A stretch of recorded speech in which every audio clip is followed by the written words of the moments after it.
Das 30 entre 100 pessoas que normalmente teriam diarreia, apenas 17 terão se estiverem tomando também um probiótico. Mas não é tão fácil decidir em termos exatos quais bactérias, qual dose são mais eficazes. É bem provável que antibióticos específicos tenham uma tendência maior a induzir diarreia, e saber quais são eles poderia transformar uma receita de probióticos combinados no meio de evitarmos esse efeito colateral. Os probióticos também dão sua contribuição aos bebês muito pequenos. Às vezes, quando nascem cedo demais, o intestino deles começa a morrer. Com o uso de probióticos preventivos, o risco de vida desses bebês prematuros diminui em 60%. Além disso, em bebês e crianças com diarreia infecciosa, os probióticos, particularmente uma cepa conhecida como Lactobacillus rhamnosus GG, reduziu a duração da doença. Mas e quanto às doenças mais complexas? E os transtornos que já se estabeleceram? Para distúrbios mentais e autoimunes plenamente desenvolvidos, como diabetes tipo 1, esclerose múltipla e autismo, o problema dos probióticos é que são insuficientes e chegam tarde demais. As células do pâncreas que liberam insulina já pararam de funcionar, as células nervosas já perderam sua bainha, e as células cerebrais em desenvolvimento já tomaram o rumo errado. Mesmo nas alergias, embora nenhuma célula seja destruída, o sistema imunológico já está descontrolado. Trazê-lo de volta à normalidade pode ser tão difícil quanto despertar as células do pâncreas ou revestir os nervos de volta. Estudos reais, bem projetados e revisados por pares descobriram que probióticos de diferentes marcas, espécies e cepas podem de fato deixá-lo mais feliz e saudável, melhorando o humor, aliviando irritações de pele e febre do feno, reduzindo sintomas da SI, prevenindo a diabetes gestacional, curando alergias e até ajudando na perda de peso. Embora a maioria desses transtornos não seja totalmente curável, ao menos não em apenas poucas semanas ou meses de tratamento, os probióticos oferecem alguns benefícios. Mas é na prevenção, mais que na cura, que vemos melhor seu real efeito. Vejamos este experimento com camundongos, por exemplo. Existe uma espécie que, por uma peculiaridade genética, quase com certeza desenvolverá o equivalente da diabetes tipo 1 em ratinhos ao atingir a fase adulta. Mas quando os pesquisadores ministraram a eles todos os dias, a partir da quarta semana de vida, um composto chamado VSL-3, um probiótico formado por 450 bilhões de bactérias de 8 cepas diferentes, esse destino genético se atenuou. Enquanto 81% dos camundongos que receberam placebo desenvolveram diabetes ao atingir 32 semanas, somente 21% dos que receberam probiótico desenvolveram a doença. Isso significa que 3/4 deles foram protegidos de um transtorno autoimune quase inevitável, com uma única dose diária de bactérias vivas. Iniciar seu tratamento com probióticos um pouco mais tarde, com 10 semanas de vida, mostrou-se um caso em que se aplica a máxima do antes tarde do que nunca.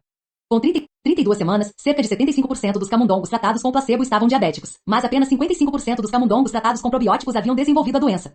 Embora menos impressionante, a redução nos casos de diabetes ainda assim foi significativa. As centenas de bilhões de bactérias contidas no VSL-3, que afirma possuir mais indivíduos e espécies que qualquer outro produto probiótico no mercado, de algum modo alteraram o desenvolvimento da diabetes nos camundongos geneticamente suscetíveis. Seria esperado que o sistema imunológico logo passasse a ter aversão às células do pâncreas, mas essas bactérias parecem impedir isso.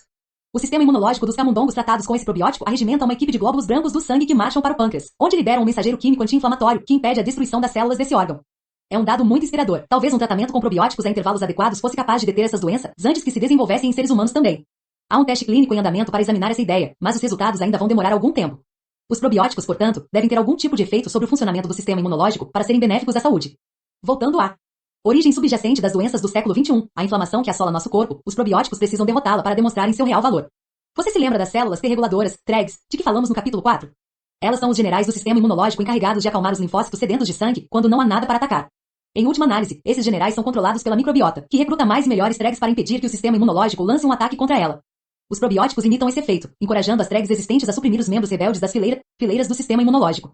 Mais uma vez, o probiótico VSL-3 mostrou um efeito benéfico sobre os camundongos, reduzindo o efeito do intestino permeável, que parece ser tanto causa quanto consequência da inflamação. Quando se trata de probióticos, 3 fatores são importantes. Primeiro, quais espécies e cepas o produto contém?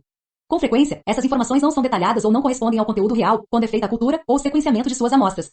É provável que quanto mais espécies, melhor, embora tenhamos pouca compreensão do impacto de diferentes cepas sobre o corpo. Segundo, quantas bactérias individuais ou unidades formadoras de colônia, UFCS, o produto contém? Lembre-se da competição que esses turistas enfrentam em seu caminho pelo intestino. Quanto mais UFCS, maiores as chances de surtirem efeito. Terceiro, como essas bactérias estão embaladas? Os probióticos vêm em variadas formas, pós, pílulas, barras, iogurtes, bebidas e até cremes para a pele. Alguns vêm misturados com outros suplementos, um complexo multivitamínico, digamos. Simplesmente não se sabe o que esses compostos fazem com as bactérias, e muitos probióticos em forma de iogurte vêm acompanhados de uma boa dose de açúcar, o que pode até fazer com que ofereçam mais riscos que benefícios à saúde. O primeiro desses pontos, as espécies e cepas, é provavelmente o mais controverso. O legado de Michiko perdura até hoje em muitas das cepas comercializadas como probióticos. Membros do gênero Lactobacillus, apesar de todo o seu valor na produção de iogurte, não são tão numerosos assim na flora intestinal de um adulto. É verdade que eles prosperam no intestino de bebês nascidos de parto normal que mamam no peito, mas uma vez feito seu trabalho, sua quantidade passa a representar menos de 1% da comunidade bacteriana intestinal total. Os lactobacilos largaram na frente na indústria dos probióticos por um simples motivo: sua cultura é possível. Já que, ao contrário da maioria dos membros da flora intestinal, conseguem sobreviver em contato com o oxigênio, são relativamente fáceis de cultivar numa placa de Petri ou mesmo num tanque de leite quente. Isso significa que sua presença foi distorcida para mais nos primeiros estudos da flora humana. Se os probióticos tivessem surgido no admirável mundo novo do sequenciamento do DNA e das culturas anaeróbicas sem oxigênio, é provável que não tivéssemos selecionado os lactobacilos como o grupo mais adequado para fortalecer nossas colônias diversificadas. É verdade que os probióticos têm seu lugar, mas e se você estiver numa situação como a de Peggy Canhai? Com seu peso despencando e sem outras opções de antibióticos, ela estava desesperada. O risco de desenvolver megacólon tóxico passou por sua mente. Seu cólon poderia explodir de verdade, liberando seu conteúdo na cavidade abdominal. Se isso ocorresse, suas chances de morrer eram terrivelmente altas. No ano anterior, cerca de 30 mil pessoas haviam morrido de infecção de C. diff nos Estados Unidos, bem mais do que morrem de AIDS, por exemplo, e Peg não queria se juntar à estatística. Havia, porém, uma opção de tratamento. Peg ouvirá um amigo mencionar que sua irmã, que trabalhava como enfermeira, tinha lhe contado que pacientes com diarreia grave estavam recebendo uma terapia nova, disponível em poucos hospitais no mundo. Aparentemente, vinham melhorando. Peg estava disposta a tentar qualquer coisa. Após algumas ligações telefônicas para um desses hospitais, ela comprou passagens do Havaí para a Califórnia a fim de começar o tratamento. Seu marido iria acompanhá-la, mas não apenas para dar apoio moral. Seria ele quem forneceria a Peg a doação de que tanto precisava, um novo conjunto de micróbios. O fato de esses micro-organismos se encontrarem em suas fezes não desanimou nenhum dos dois. Simplesmente não havia outras opções. Conhecido como transplante da microbiota fecal ou bacterioterapia, o nome já indica em que esse tratamento consiste. As fezes de um indivíduo são coletadas e inseridas no intestino de outro. Parece nojento, mas não somos a primeira espécie a ter essa ideia. Outros animais, de lagartos a elefantes, entregam-se à coprofagia ocasionalmente.